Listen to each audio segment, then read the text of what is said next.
Hello, welcome to the channel and welcome to another LSB film podcast with me, your host Chris with a K. I hope everyone's well. You'll have to excuse me, I've got such a bad back.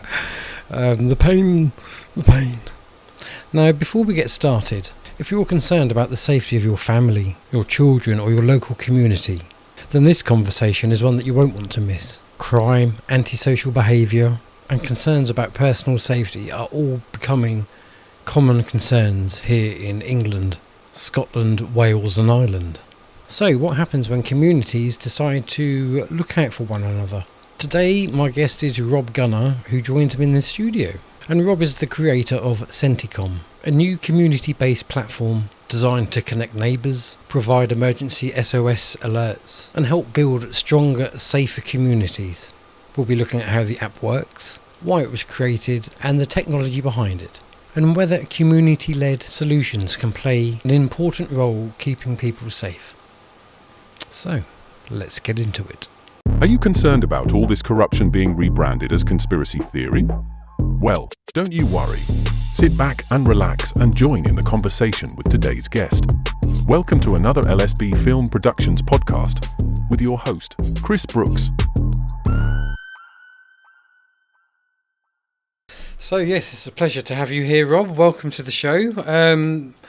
You've designed an app which is there to help with the safety of our women and children primarily. Hopefully, yeah. Given what's going on, especially around Thetford and surrounding areas.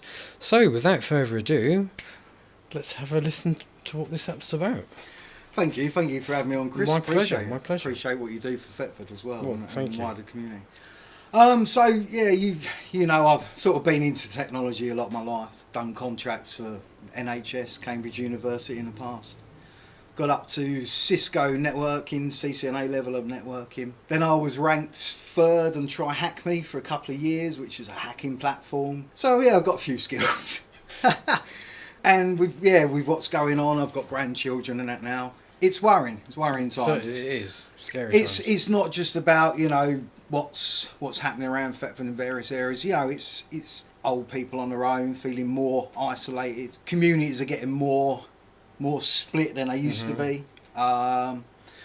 So I started thinking about the app and started thinking about how can I build it secure. It's got to be secure from the level up. So what I've built is it's community-based app. It's gated communities. So you've got a Thetford community live, so you join into part of that.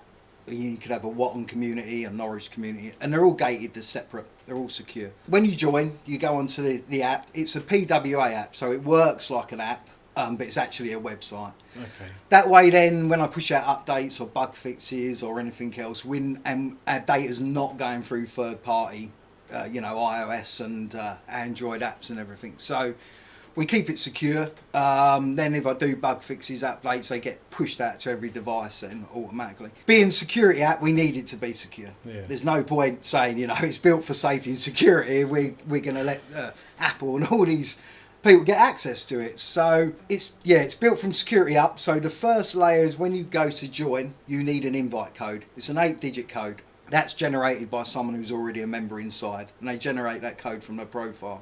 Mm-hmm.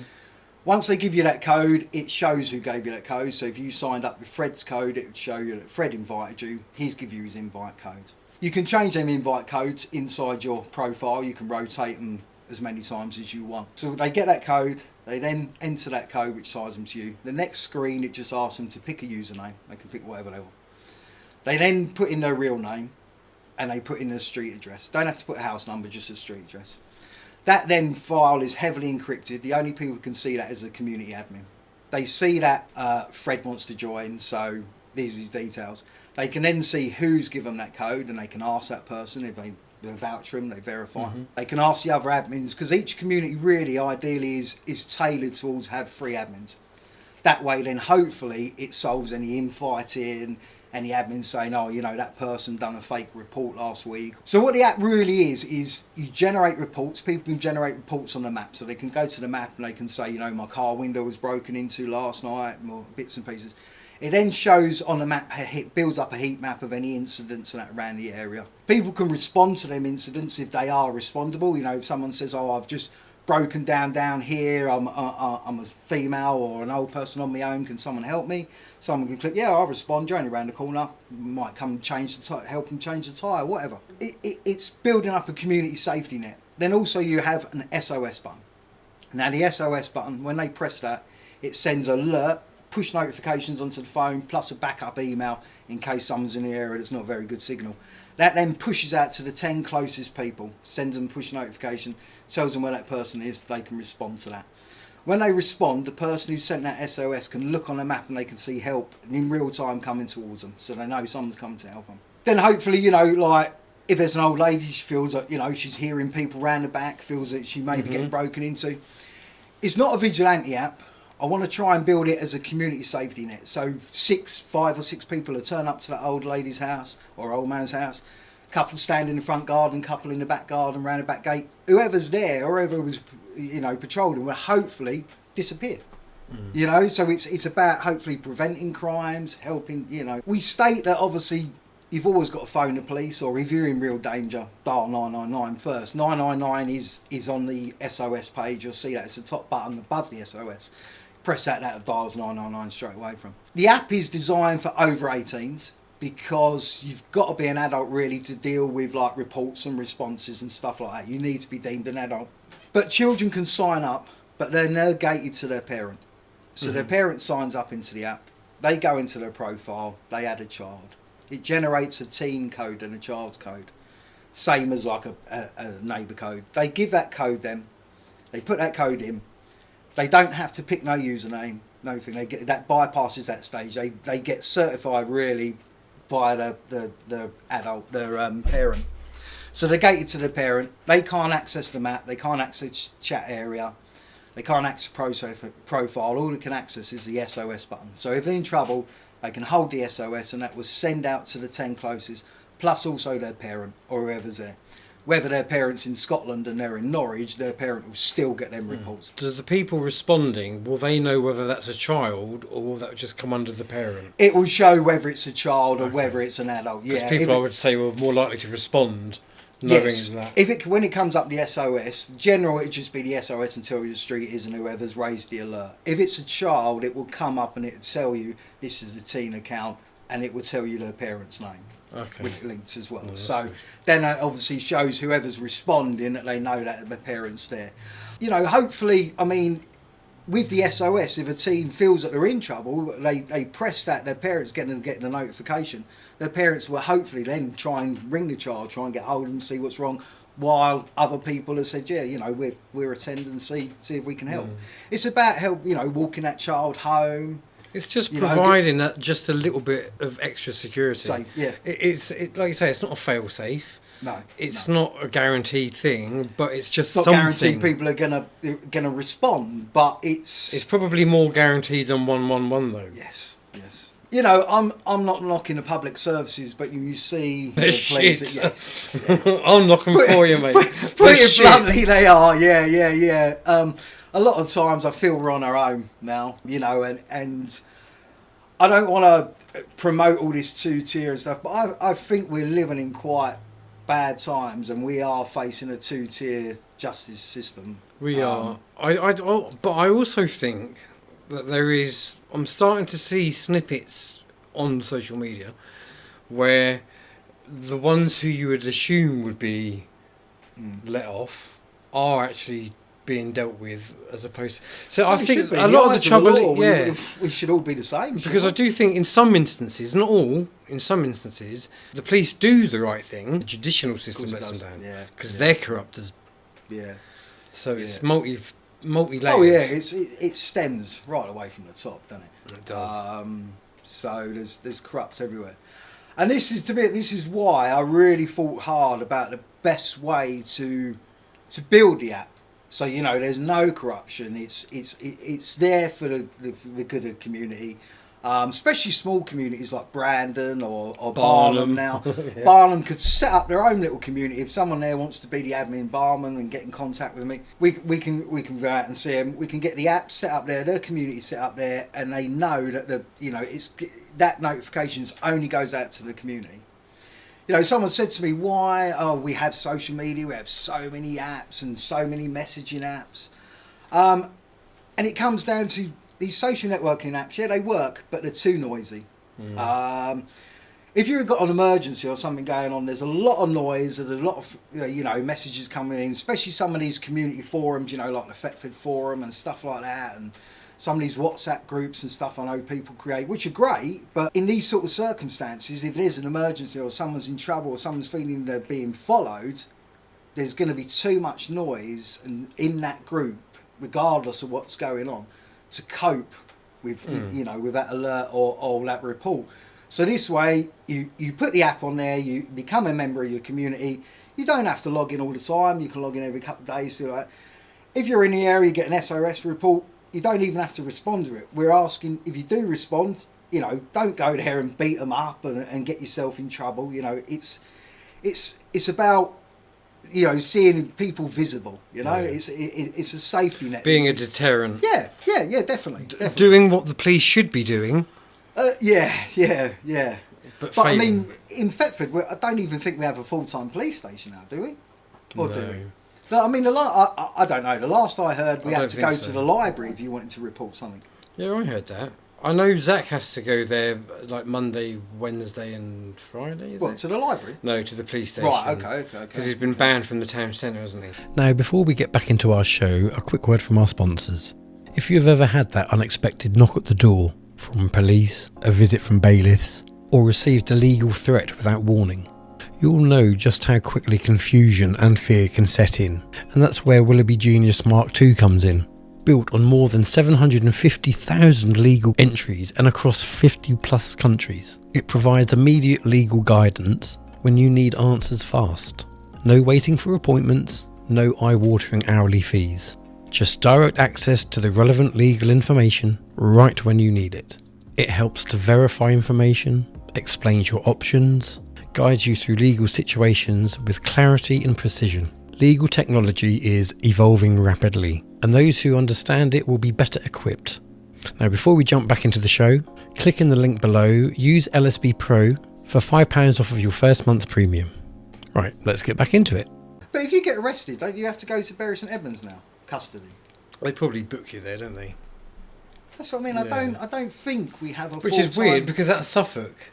Yeah. But I don't think we have a full-time police station here, do we? And Thetford's a growing area. It's growing way too fast. And not enough services. No, we haven't got. I applied for that new dentist. We haven't got enough vape shops. We haven't got enough Turkish barbers. Hey, if you vape, you've got long hair, and you like a doner kebab, you're in luck. You are, yeah. If you want fish and chips. If you want to get a dentist appointment, I can't believe how expensive they are now. 3 to 5 years for that latest dentist. Yes. It's not even open yet. No, I know. I the one applied. where Lloyd's used to be. Yeah, I applied 3 to 5 years. I was like, whoa. And well, you might as well say it. Yeah, I mean that's 3 to 5 years to even say, okay, we've put you on the list. That's your shocking, appointment's isn't it? 2 years away. It's shocking. It's hard to fathom. Well, we used in to have dentists 2026 in school. where people are paying so much. School? Yeah. We used to go to school. I don't know if that was a good thing, though. We had the nurse and everything. Now I don't think they have anything, do they? No, I don't think the school dentist was a good thing, though. The amount of people who ended up having fill-ins for no reason just because they were on commission. I had a fill-in once, and I think about 3 weeks later the tooth fell out. So that was, Really? Yeah. That was a waste, wasn't it? Yeah. When I was a kid, years ago, yeah. So, what's the name of your? So it's called SentiCom. So it's Centicom.uk. So so they go on a website. It's tailored for a mobile. It's not really tailored for PC because there's no passwords. You use a passphrase. So once you've set up and you've been approved by the admin, and then you can log into your account. You then log in with a passphrase. That's done on your phone, so you can use your fingerprint, you can use your face, whatever you use. So there's no passwords. All the chat is end-to-end encrypted. So everything is encrypting. It rolls on keys, and the admins there can rotate the keys. The server rotates the keys automatically as well at certain lengths of time. Yeah, the security, I've run it through a lot of security. I've run it on online penetration testers and all sorts of stuff. I'm saying it's at that level and hackable, because if people want to get into things, but the way I've built it, it should hopefully be secure and gated communities. And yeah. So when they exit on the phone, do you have to go onto the phone? Do you have to go into a search engine, type in the address, then do it? Or is there a shortcut way that you can just get to it? I've done some flyers, and on the new flyers that I'll get printed up soon, there's QR codes. So when we start giving out, people will be able to. I mean, if people are setting up new communities, they can get the flyer image off me, and then the community just got to scan that code, and then it takes them to the first page. The first page, it tells you to search for your community, or it show lists of live community, so they can type in a postcode or type in Watton, and it will show that there's a Watton community. They then click request to join. Once they go onto the site on the phone, they can save it to their home screen, which is the best thing, because then it works as an app. You get all the push notifications, if SOS alerts, etc. You only get push notifications for SOS alerts. There's not push notifications for the latest message or whatever like that, because that then again feeds too much. People get annoyed. You just want the emergency. Yeah, people don't want all that. They don't want all these messages coming through. We have enough messages coming into our brain. You want it so that if there's a notification, you know that there's some shit going on. Yeah. And whoever can help. As I said, and then once you get that notification, you click the push notification, you go in, and then you'll see that alert. It'll show you the street nearest where the alert went off, and hopefully people will help. So then going back, so they save it to the home screen. They then type in, they need an invite code, which they get from a neighbour. It's an 8-digit invite code. How they get that code is when they become a member, you can create your own invite code. So once you're into the community, you create your invite code, that gets tied to you. You type in a passphrase. You haven't got to remember this passphrase. It can be anything you want, So you type that in. You then click generate. It then generates you an 8-digit code. It goes through 314,000 alliterations and calculations to generate that code. That code, then you can generate new codes once a week, whatever. If you give it out to someone you didn't mean to give it out, you can cancel that code and generate a new one. Then they won't be able to get in anyway. So they only get that invite code. It's just then to that admin, because that's encrypted the same way, and the only details that is shown to is the community admins. So the community admins get a new alert. You've had a new member request from John. They look at John. John, that's a real person. He was sent by this person. We can check on that. Make sure John's a real person. He's a real person in the community. They let him in. Then John can obviously generate his own invite code that he gives out to friends and family. So that way, it's people are traceable. It's trying to build that trust and that level of community. Hopefully, we build a community so women and men attend at the same time. Because some people might feel. I mean, ideally, you probably do want, and this isn't sexist or misogynistic, but you are going, if you're going to an SOS where there could potentially be, I don't know, a group of young lads, or if you've got you are primarily going to want a bloke rather than a woman. Of course you are. And also you've got to think, if you turn up to not just a female, but if you turned up to a sexual assault, even a male, that male may feel a bit uncomfortable talking to another male, but he might feel comfortable about talking to a woman and getting help from the lady, but the men just keep calm and primer.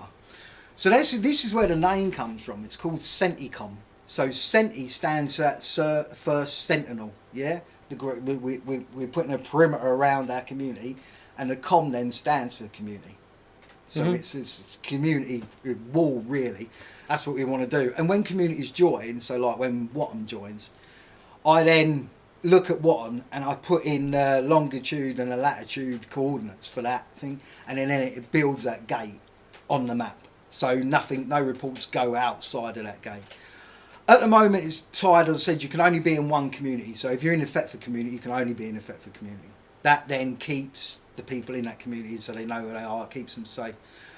Later on, there's a feature coming that, say if you live in Thetford but you work in Norwich, you'll be able to put in your travel, or it'll be a day pass or something, I'll name it. So you'll be able to put in there that you commute to Norwich between 9 to 5, Monday to Friday. That will then send the Norwich admins a notification that you want to join just as a travel, pass or whatever I call it. Because the way the SOS works is the same as the mapping. It's designated as a pool, so them communities will know the people that's in that pool. So if you've got someone that responds to an SOS from outside that pool that they don't know, they're going to think, hold on a minute, who's this person, where they come from? But if they know that they're there for just that time, then they they know that they've been alerted for it. And then all obviously you'll be able to do is press an SOS or respond to an SOS if you're an adult, obviously.